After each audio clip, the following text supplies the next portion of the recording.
अब हम बात करते हैं भारतीय रेल के वर्ग पर। और भारतीय रेल का ये जो वर्गीकरण किया गया है वो रेलवे पटरी की चौड़ाई के आधार पर किया गया है। इसमें हमें 3 प्रमुख वर्ग देखने को मिलते हैं। पहला है ब्रॉड गेज या जिसे हम बड़ी लाइन कहते हैं, दूसरा है मीटर लाइन या मीटर गेज, और तीसरा छोटी लाइन या हम जिसे नैरो गेज कहते हैं। अब क्या होती है इसमें पटरियों की चौड़ाई, इस पर हम बात कर लें तो ब्रॉड गेज जो है या बड़ी लाइन, इसमें जो रेल पटरियों के बीच की दूरी होती है वो 1.616 मीटर होती है।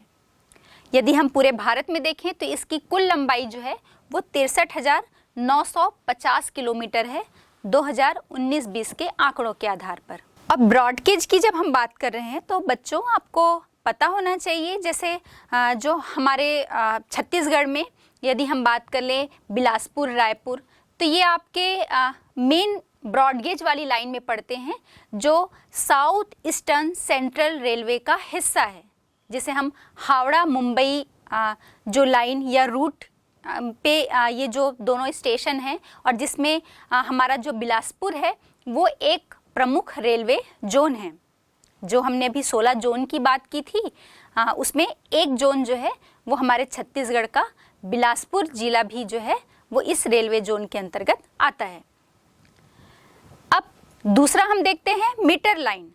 तो मीटर लाइन में पटरियों रेल पटरियों के बीच की जो दूरी होती है वो 1 मीटर होती है, और पूरे भारत में इसकी लंबाई जो है वो 2402 किलोमीटर हमें देखने को मिलती है। तीसरा इसका जो वर्ग है वो छोटी लाइन या नैरो गेज कहलाता है, और नैरो गेज में हम देखेंगे कि 2 रेल पटरियों के बीच की दूरी 0.762 मीटर से लेकर 0.610 तक होती है। और पूरे भारत में इसकी लंबाई की बात की जाए तो लगभग 1604 किलोमीटर जो है वो नैरो गेज की लंबाई मिलती है। बच्चों, यदि हम नैरो गेज की बात कर रहे हैं, छोटी लाइन की, तो आपको ध्यान में होगा कि आपके रायपुर से धमतरी के बीच जो ट्रेन चलती है वो छोटी लाइन या नैरो गेज की ट्रेन होती है, जिसमें इन रेल पटरियों के बीच की दूरी जो है वो काफ़ी कम होती है। तो ये बात हो गई भारतीय रेल के अलग अलग वर्गों की। अब हम ये देखते हैं कि भारतीय रेल ने क्या विकास किया है जब से भारतीय रेल की शुरुआत हुई है और अब तक, और अभी भी वर्तमान में क्या क्या काम जो हैं इसके विकास के लिए किए जा रहे हैं।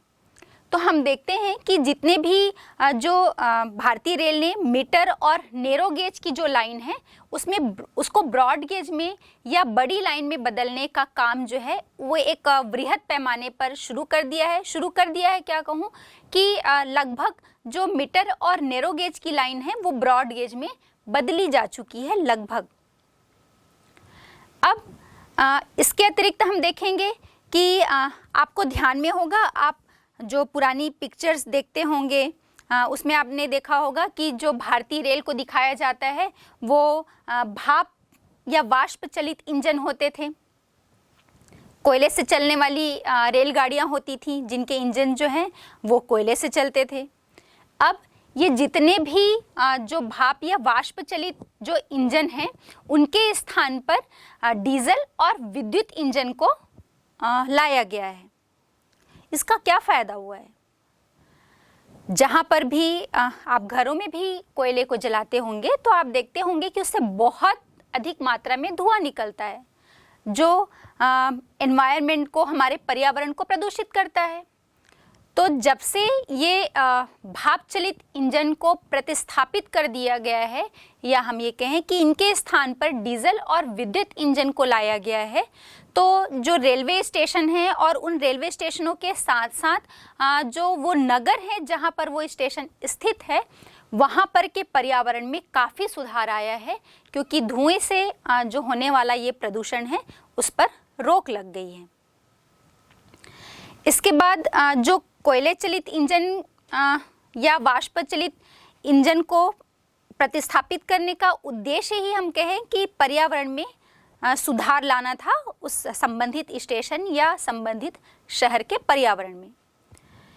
इन सब के अलावा भारत में जो मेट्रो रेल है उसने नगरों की परिवहन व्यवस्था में हम कह सकते हैं कि एक नई क्रांति ला दी है। अभी थोड़ी देर पहले हमने बात की थी ना, जिसमें हमने कहा था कि पूरे भारतीय रेल को एक वृहद आकार के कारण 16 रेल मंडलों में विभाजित किया गया है और मेट्रो रेल को मिलाकर कुल 17 रेल मंडल आते हैं। तो वही मेट्रो रेल की ही हम बात कर रहे हैं कि जब से ये मेट्रो रेल आया है इसने भारत की पूरी परिवहन व्यवस्था या जिन नगरों में ये मेट्रो रेल संचालित है उस नगर की परिवहन व्यवस्था में एक नई क्रांति जो है वो ला दी है। भारतीय मेट्रो रेल के शुरुआत की यदि हम बात करें तो 1972 में कोलकाता में मेट्रो रेल के साथ हुई थी और ये जो मेट्रो रेल है वो दमदम से लेकर टोलीगंज तक 16.45 किलोमीटर की दूरी में चली थी। हम भारत में रेल परिवहन के विकास की बात कर रहे थे और हमने देखा था कि इसके लिए कुछ मुख्य जोन 17 रेल जोन बनाए गए हैं। तो 16 मुख्य रेल जोन के साथ इसमें मेट्रो रेल का मुख्यालय भी शामिल है। तो हम थोड़ी बात कर लेते हैं। भारत में मेट्रो रेल जो है इसका शुभारंभ सन 1972 में कोलकाता मेट्रो रेल के साथ हुआ। ये परियोजना सितंबर 1995 में अपना संपूर्ण स्वरूप जो है वो ग्रहण कर पाई।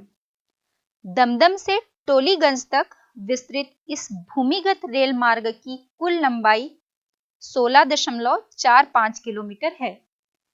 दिल्ली मेट्रो रेल की स्वीकृति 1996 में दी गई थी और इसका व्यावसायिक परिचालन सबसे पहले 25 दिसंबर 2002 से 30 हजारों से शहादरा के बीच हुआ था। मेट्रो रेलवे संशोधन अधिनियम 2009 को राष्ट्रीय राजधानी क्षेत्र नई दिल्ली, बेंगलुरु, मुंबई तथा चेन्नई महानगर क्षेत्रों में मेट्रो परियोजनाओं को उचित वैधानिक स्तर प्रदान करने के लिए लागू किया गया है। तो बच्चों, अगर आपसे पूछा जाए छोटे प्रश्न के रूप में कि भारत में मेट्रो रेल की शुरुआत कब से हुई, तो आपका उत्तर होना चाहिए 1972। और कहाँ हुई थी? तो ये है कोलकाता में। और आपसे ये भी पूछा जा सकता है कि कोलकाता में कहाँ से कहाँ तक, तो आपका उत्तर होगा दमदम से टोलीगंज तक। अब हम बात करें कि इस मेट्रो रेल के साथ साथ पूरे भारतीय रेल की एक और महत्वपूर्ण उपलब्धि जो है वो कोंकण रेलवे है। कोंकण रेलवे का निर्माण 1998 में हुआ था। ये 760 किलोमीटर लंबा रेल मार्ग है जो महाराष्ट्र में रोहा से लेकर कर्नाटक के मैंगलोर को जोड़ता है या मैंगलोर तक जाता है।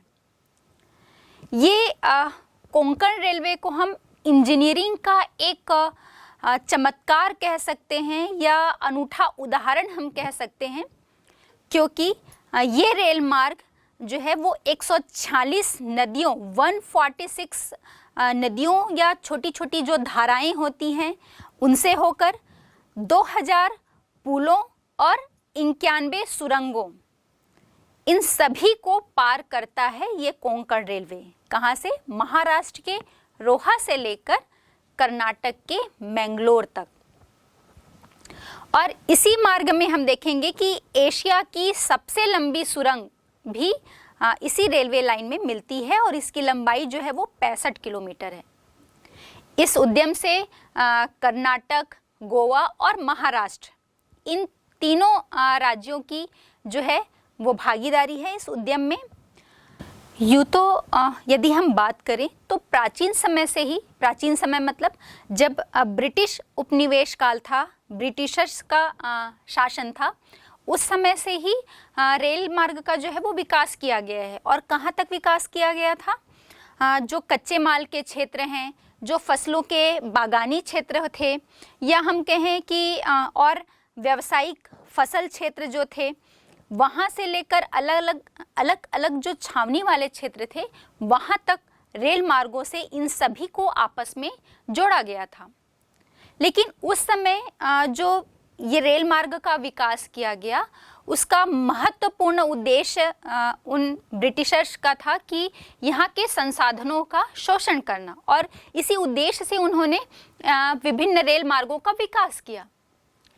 लेकिन जैसे ही हमने स्वतंत्रता प्राप्ति की, हम स्वतंत्र हुए, तो हम देखते हैं कि स्वतंत्रता प्राप्ति के बाद ये जो पूरे रेल मार्ग का विकास है या रेल जाल का जो विकास है, वो पूरे पर्वतीय क्षेत्र, पहाड़ी क्षेत्र और जो दुर्गम स्थान थे या छोटे छोटे जो ग्रामीण शहरी क्षेत्र हैं, वहाँ तक भी इस रेल मार्ग का विकास जो है वो किया गया।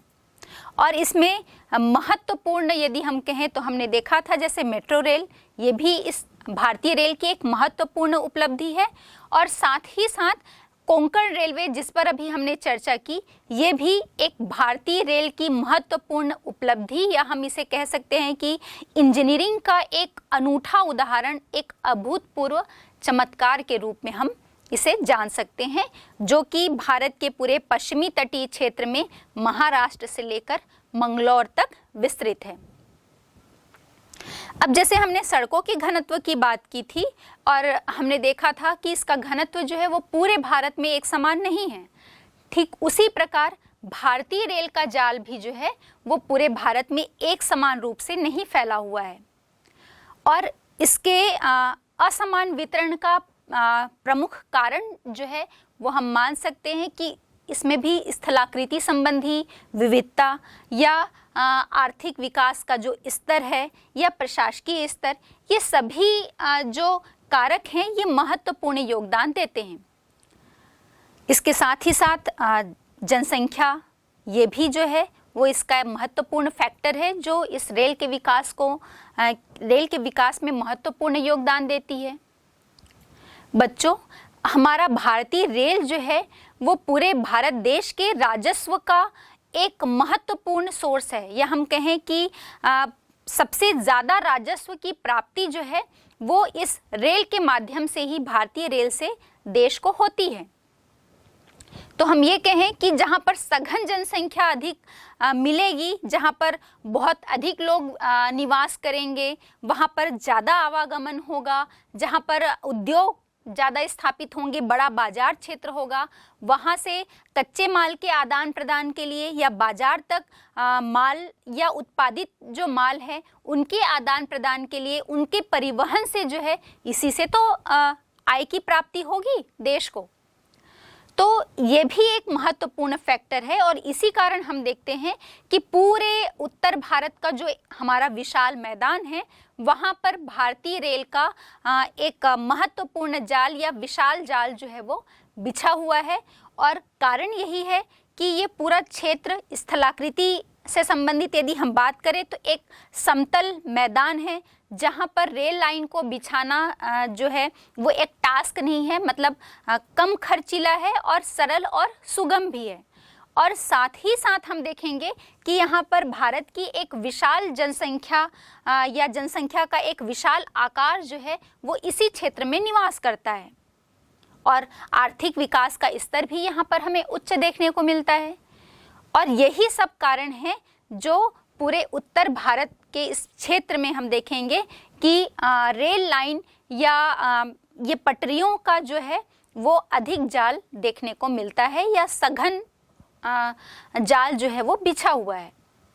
लेकिन यदि हम हिमालय के दुर्गम क्षेत्र में चले जाएं, हिमालय की पूरे पर्वतीय क्षेत्र में चले जाएं, या हम पूर्वोत्तर राज्यों में जहां पर घना वन आच्छादन है, साथ ही उबड़ खाबड़ पर्वतीय क्षेत्र हैं, यदि हम पूरे दक्षिण के पठारी क्षेत्र में आ जाएं, यहाँ भी उबड़ खाबड़ भूमि होने के कारण, मतलब स्थलाकृति जो है वो यहाँ पर एक महत्वपूर्ण फैक्टर है, जिसके कारण हमें यहाँ रेल जाल जो है उसकी सघनता कम देखने को मिलती है, क्योंकि ये खर्चीला तो है ही, और साथ ही साथ यहाँ पर हम देखेंगे कि जनसंख्या भी अपेक्षाकृत थोड़ी कम निवास करती है। और यदि हम उत्तर के विशाल पर्वतीय क्षेत्र में चले जाएं, सुदूर उत्तर में, तो वहाँ पर तो हम देखेंगे कि बहुत कम बसाहट जो है वो जनसंख्या की हमें मिलती है।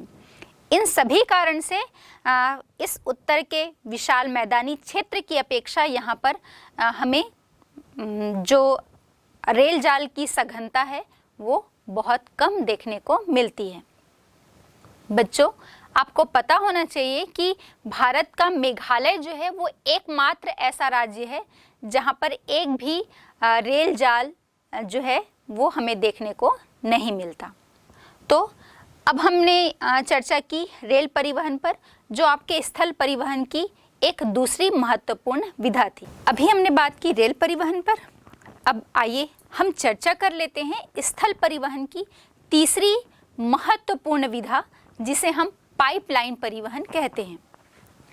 पाइपलाइन परिवहन भी जैसे रेल परिवहन हमारे स्थल परिवहन में एक चमत्कार के रूप में सामने आया, ठीक उसी प्रकार पाइपलाइन परिवहन को भी हम एक अद्वितीय चमत्कार से कम नहीं मान सकते। और कारण क्या है? ये स्थल भाग से तो हम इसका परिवहन कर ही सकते हैं, साथ ही साथ हम जो जलीय हिस्से हैं, चाहे वो समुद्र हो, नदियां हो, वहाँ उनके आंतरिक हिस्से से भी हम इस पाइपलाइन के माध्यम से परिवहन कर सकते हैं। हाँ, तेल और गैस जैसी जो चीज़ें हैं या जो पदार्थ हैं, इनका परिवहन तो पाइपलाइन के माध्यम से किया ही जाता है। आपको ये बात जानकर और भी आश्चर्य होगा, और इसीलिए हम इसे कह रहे हैं कि ये किसी अद्वितीय चमत्कार से कम नहीं है। लौह अयस्क जैसी जो सॉलिड चीज़ें हैं, मतलब जो ठोस पदार्थ है, उसे भी चूर्ण या स्लरी के रूप में परिवर्तित करके पाइपलाइन के माध्यम से भेजा जाता है। और इसका एक महत्वपूर्ण उदाहरण यदि हम भारत में बात करें तो कुद्रेमुख से मंगलूर बंदरगाह तक लौह अयस्क को स्लरी या चूर्ण के माध्यम से बनाकर पाइपलाइन के द्वारा परिवहन किया जाता है। और हमारे छत्तीसगढ़ में भी जो लौह अयस्क उत्पादित होता है बैलाडीला क्षेत्र में, हम छत्तीसगढ़ के दक्षिणी क्षेत्र में आ जाएं बैलाडीला, तो वहाँ पर भी उत्पादित जो लौह अयस्क है, उस लौह अयस्क को स्लरी या चूर्ण के रूप में बनाकर पाइपलाइन के माध्यम से दूसरे स्थानों को भेजा जाता है। तो भाई हम जो लिक्विड चीज़ें हैं, जैसे लिक्विड पदार्थ हैं, चाहे हम तेल की बात कर रहे हैं या दूध की बात कर रहे हैं या गैसीय फॉर्म में प्राकृतिक गैस की बात कर रहे हैं, तो इन्हें तो भेजा ही जाता है। और अब हमने इसमें जो सॉलिड चीज़ें जैसे लौह अयस्क को भी जब हम स्लरी या चूर्ण बनाकर पाइपलाइन के माध्यम से परिवहन कर रहे हैं, तो ये हमारे लिए चमत्कार से कम नहीं है। और पाइपलाइन परिवहन का एक महत्वपूर्ण फ़ायदा या लाभ ये होता है कि एक तो इसके माध्यम से परिवहन जो है वो बहुत सस्ता होता है। प्रारंभिक समय में ही जब इस पाइपलाइन का निर्माण किया जाता है तो उसकी प्रारंभिक लागत ही जो है वो थोड़ी अधिक आती है। उसके बाद बहुत ज़्यादा उसके मेंटेनेंस के लिए या बाद में उसके द्वारा परिवहन में बहुत अधिक खर्च जो है वो नहीं किया जाता। तो इसीलिए ये पाइपलाइन परिवहन जो है वो हमारे लिए एक सस्ता, सुगम और सरल परिवहन का माध्यम है। इस पाइपलाइन का जब निर्माण किया जाता है तो स्टील की पाइपलाइन के ऊपर बिटुमिन की एक परत चढ़ाई जाती है, और इस बिटुमिन की परत के ऊपर ग्लास फाइबर की भी एक लेयर जो है वो लगाई जाती है। और वो इसलिए लगाई जाती है ताकि स्टील में जो है वो जंग लगने का खतरा रहता है, तो इसे लगाने से उसमें पाइपलाइन में या पाइप में जंग नहीं लगता, और साथ ही चीज़ें या जो पदार्थ हैं वो उसमें फंसती नहीं है, वो अच्छे से स्लिप होकर एक स्थान से दूसरे स्थान तक जाती हैं। अब इस पाइपलाइन परिवहन का एक और महत्वपूर्ण लाभ यदि हम देखें तो जो देश के सुदूर आंतरिक भाग हैं या हम कहें कि इस सुदूर आंतरिक भाग में स्थित जो शोधनशालाएं हैं, तेल शोधनशालाएं हैं, चाहे हम बात कर ले बरौनी की, मथुरा, पानीपत, इन सभी से या यहाँ पर स्थापित जो गैस संयंत्र हैं वहाँ तक भी कच्चे माल की जो आपूर्ति है वो इस पाइपलाइन के माध्यम से ही संभव हुई है। अब पेट्रोलियम और प्राकृतिक गैस के जो अधीन स्थापित है ऑयल इंडिया लिमिटेड, ये कच्चे तेल और प्राकृतिक गैस के अन्वेषण मतलब उसमें खोज उसके साथ ही साथ वहाँ पर उत्पादन और उत्पादित पदार्थ का परिवहन करने के लिए ये कार्य जो है वो ऑयल इंडिया लिमिटेड करती है। इसकी स्थापना हम कह सकते हैं या संयुक्त रूप से इसे जो निगमित किया गया था वो 1959 में किया गया था। और यदि हम बात करें एशिया में, तो एशिया में जो पहली पाइपलाइन है वो 1157 किलोमीटर लंबी पाइपलाइन बिछाई गई, जो कि असम के नहरकटिया तेल क्षेत्र से लेकर बरौनी के तेल शोधन कारखाने तक बिछाई गई। और इस पाइपलाइन को बिछाने का जो कार्य है वो भी ऑयल इंडिया लिमिटेड ने ही किया था। और असम के नहरकटिया के तेल क्षेत्र से जो बरौनी तेल शोधन कारखाने तक पाइपलाइन बिछाई गई, उसे 1966 में कानपुर तक विस्तृत कर दिया गया या कानपुर तक इसका विस्तार किया गया। यदि हम पश्चिम भारत में बात करें तो पश्चिम भारत में हम देखेंगे कि अंकलेश्वर कोयली, मुंबई हाई कोयली और हजीरा विजयपुर और जमशेदपुर, जिसे हम HVJ पाइपलाइन भी कहते हैं, ये भी एक महत्वपूर्ण पाइपलाइन है। और हाल ही में हम देखेंगे कि 1256 किलोमीटर लंबी पाइपलाइन सलाया गुजरात से लेकर मथुरा यूपी में स्थित जो मथुरा है वहाँ तक बिछाई गई है। और इनके अलावा नुमालीगढ़ से लेकर सिलीगुड़ी तक 660 किलोमीटर लंबी पाइपलाइन बिछाने का भी मतलब हम कह सकते हैं कि ये पाइपलाइन निर्माणाधीन है।